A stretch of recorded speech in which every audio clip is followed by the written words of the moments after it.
మనిషి అనేవాడు ఎవరు కూడా సంపూర్ణులు కాదు. నేను కూడా సంపూర్ణురాలు కాదు.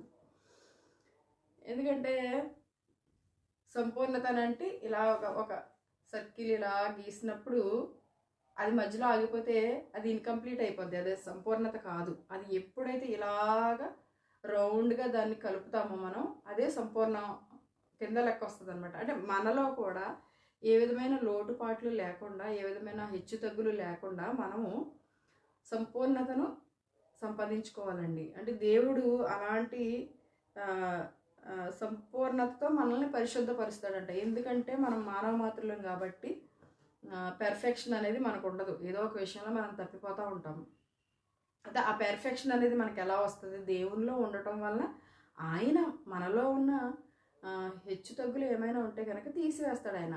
ఒక కొమ్మరి వాడు ఒక కొండని ఏ విధంగా సరిచేస్తాడు? ఆ మట్టిని పిసికి అందులో ఉన్న వేస్ట్ మెటీరియల్ అంతా కూడా తీసివేసి కావలసిన నీళ్లు పోసి కలిపి ముద్దగా కలిపి దాన్ని కొట్టి తర్వాత ఆ యంత్రం మీదకి తీసుకొచ్చి దాన్ని ఒక సరైన షేప్లో చేయాలంటే ముందు ఈ ప్రాసెసింగ్ అంతా కూడా జరగాలన్నమాట.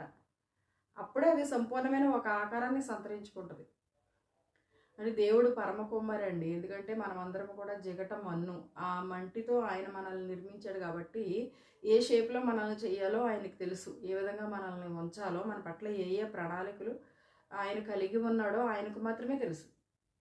ఎప్పుడు కూడా మనము సంపూర్ణులుగా ఉండాలని ఆయన కోరుకుంటూ ఉన్నాడు. ఆ విధంగా సంపూర్ణంగా మనల్ని చేయడానికే దేవుడు ఎప్పుడు కూడా ప్రయత్నిస్తూ ఉంటాడండి.